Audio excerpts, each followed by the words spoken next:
Welcome to the Village's Weekend Show, where we take deep dive looks into your community to see what makes it what it is. Now, our story for today, we focus on the sound of the Villages. What makes up the town square entertainment? Who's behind it, and how has it developed in the last 20 years? Well, we have some voices here that are going to tell you how that sound came about.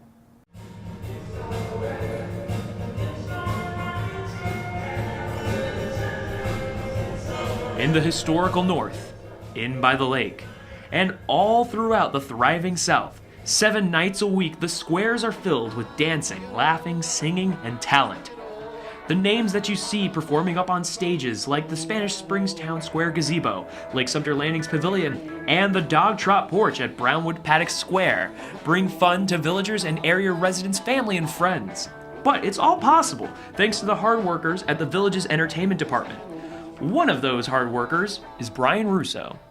Town squares are kind of built for a place for people to go and be able to enjoy entertainment, go in their golf cart and have a great night out any night they want. And being able to do it affordably and getting a variety of things that they may not be able to experience otherwise. Especially early on, it was still pretty rural.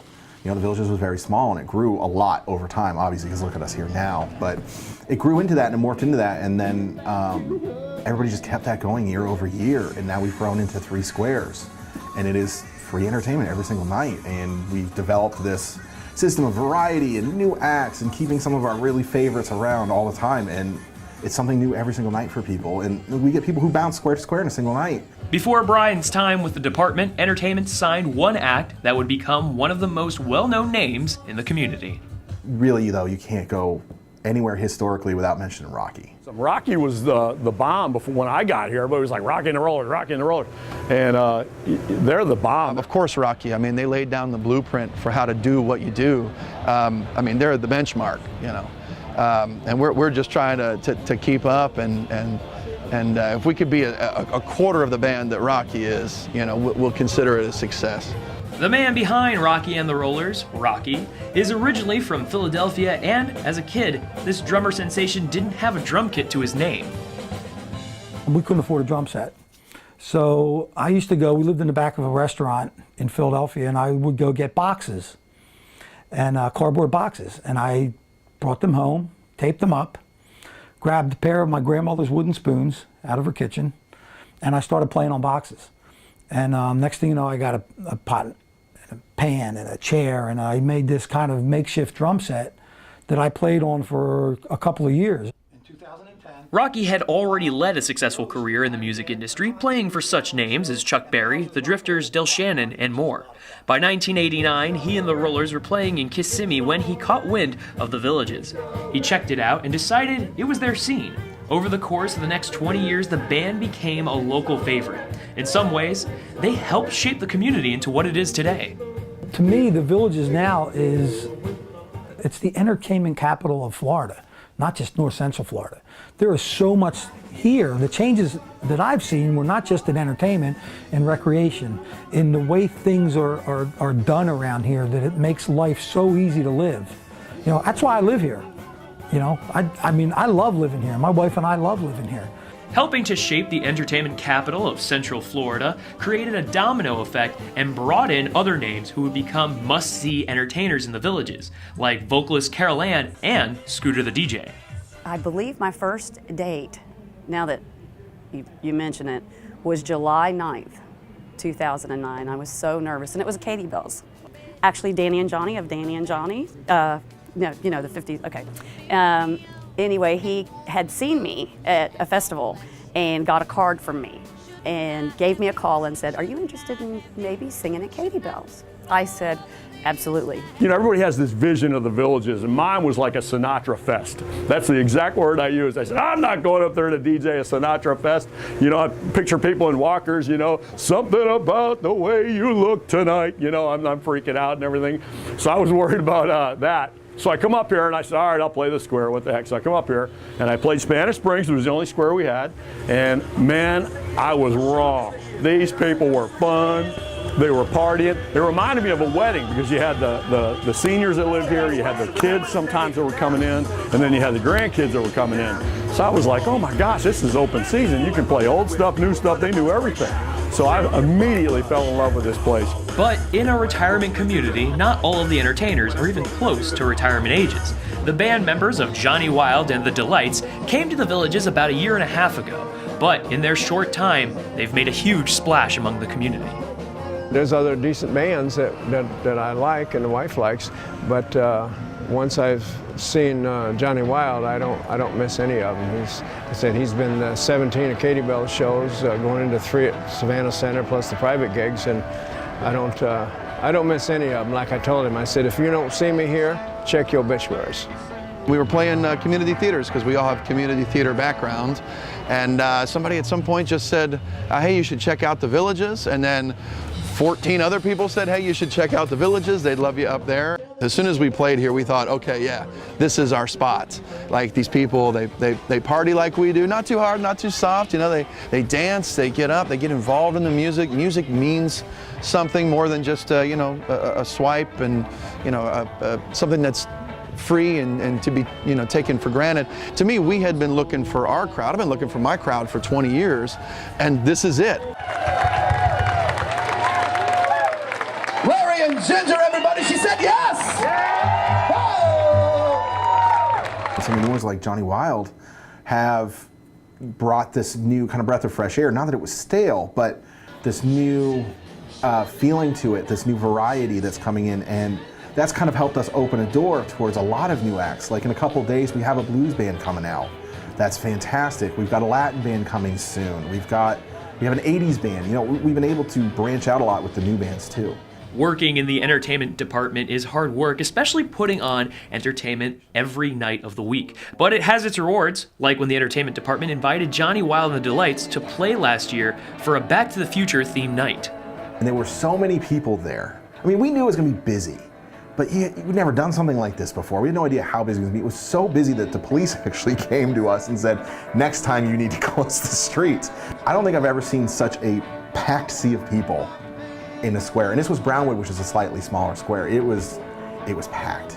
Oh man, everybody went nuts. It was just seeing this whole space filled, you know, with smiling, dancing bodies was unbelievable. By the time we wrapped up the 3rd and 4th set, it was just a full party atmosphere, and a good one too. Thank you so much, ladies and gentlemen. We're going to cut to a quick commercial break, but when we return, we go right back into the world of the Villages entertainment. We'll see you soon.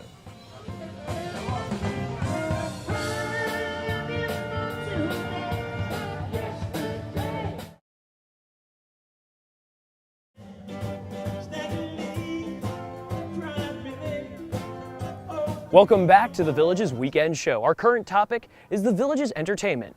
Now, there are places literally all over the world that musicians can go to play, so what makes the Villages such a destination for musicians? Well, I'll let Rocky tell you.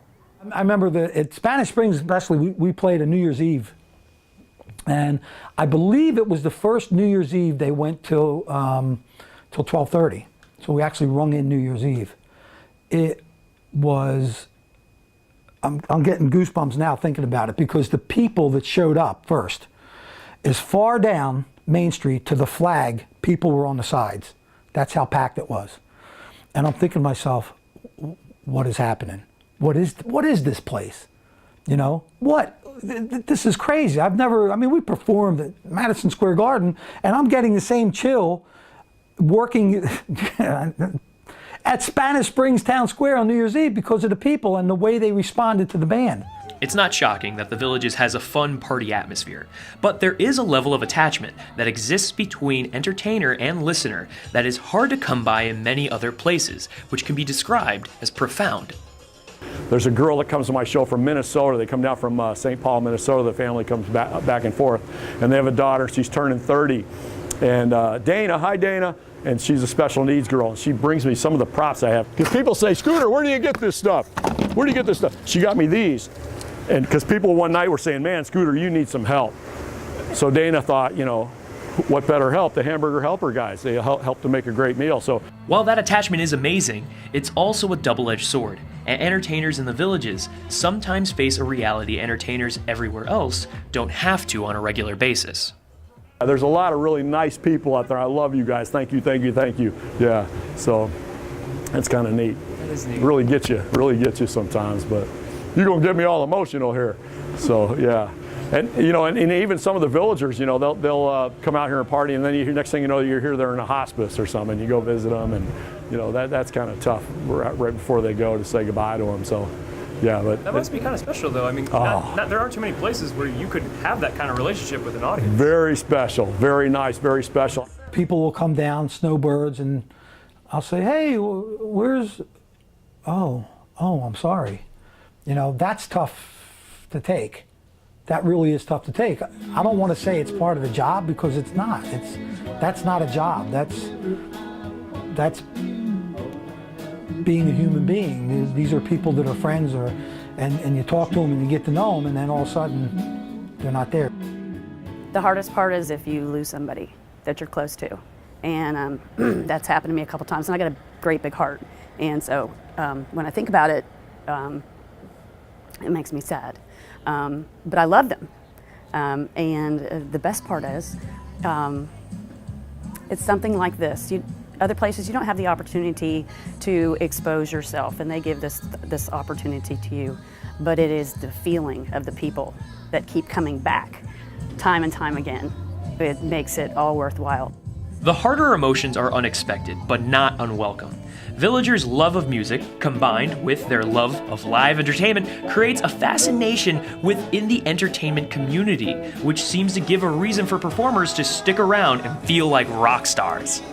They're going to come out, they're going to support the band, they're going to make you feel like you're playing at Madison Square Garden. You know, and I think that's really what it is. You know, new bands coming in, I think that's really what they don't expect at first until they get here. And then when they experience it, oh, you know, whoa, we must be really good. You know? I'd say about half they have a day job, and then they come play here at night. And they love it just as much, but it's a different thing. It's more just, I want to say it's something to do, but it's just maybe something they've always wanted to do, and now they're actually out there and doing it, which is kind of resonates with our whole group of residents here. Is a lot of them are now getting to do all the things they never got to do before that they may have wanted to do.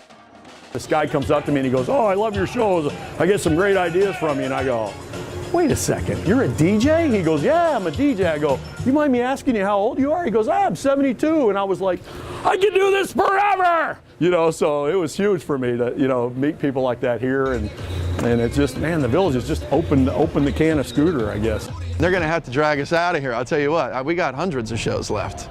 And I can't wait. Every time I think about, you know, 20 years, I think, man, let's do it.